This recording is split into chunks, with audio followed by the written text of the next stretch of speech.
For the longest, black women have been stereotyped in several different roles. And when it comes to film and television, many of these anti-black roles go unnoticed. It's important to reflect on how black stories have been told, so let's take a look at some of these stereotypes on screen, where they come from, and how they still influence our society today. When it comes to the mammy, it is usually the most recognizable stereotype and can be found in a variety of films. The role depicts a black woman who is usually dark-skinned, overweight, asexual, and typically carries physical features that differ away from beauty standards. She is also dominant, often respected, supportive, caring, and committed to helping others. Although there isn't much proof to back up the mammy's existence, we must ask ourselves, why is the character seen so much in the media? During slavery, enslaved black women were known to be hardworking and often worked in homes of white families. The derogatory trope was created and promoted an image that black women enjoyed being loyal to their slave owners as supporters and caretakers to a white family. But of course, the mammy role persisted even after slavery, and it didn't take long for it to become recognizable.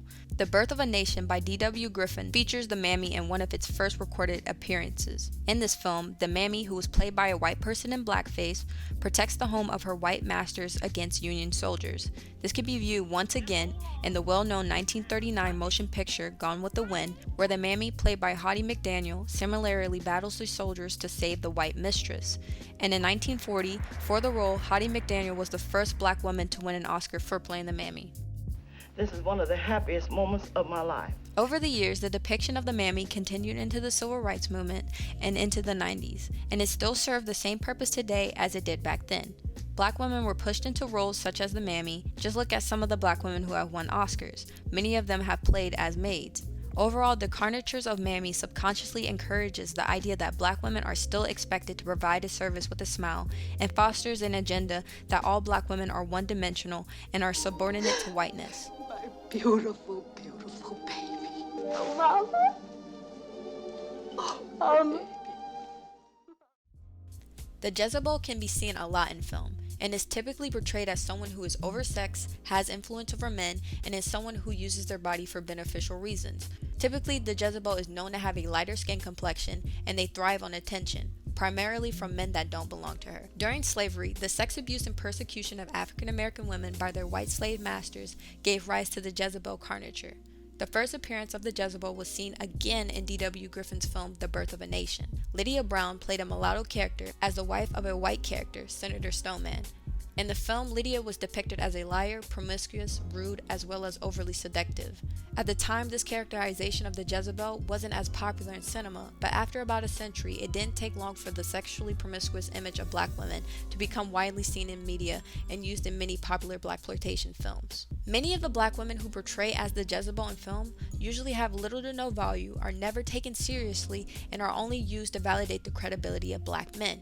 Mr. Parker ain't in there right, man. Oh, she know what she doing with them low-ass shorts on. She know we be looking. This notion where black women are represented in films as being sexually assertive was still proactive, even when they were the main protagonists. It is clear that the Jezebel serves to justify the sexual preferences of the heterosexual cisgender man. And as a result of this characterization, black women are seen to be hypersexual and are treated as what Patricia Collins states as a radicalized gender emblem of deviant female sexuality. One of the most pervasive stereotypes is the sapphire. Unlike the mammy figure, this caricature portrays black women as sassy, opinionated, or what people call the angry black woman. What do you want? I just want to talk. The sapphire is often portrayed with her hands on her hips and head thrown back. But one of the most distinctive characteristics of the sapphire is the emasculation of black men. It's not science. I said let it go. I'm just taking Dating back to the 1800s, black women were characterized in popular culture as sassy mammies, women who ran their homes, including scolding black husbands and children. These women were allowed to go against the typical racial norms, but the stereotypical portrayal of African American women as aggressive and bossy did not gain widespread acceptance until the Amos and Andy radio show.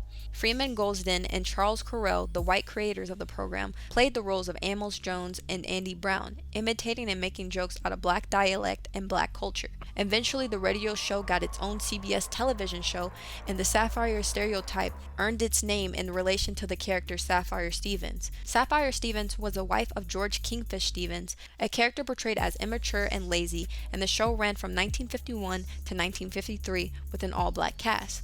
Some of the most unforgettable scenes are with Sapphire and her being hard on her husband about his lying, being lazy, and being unreliable.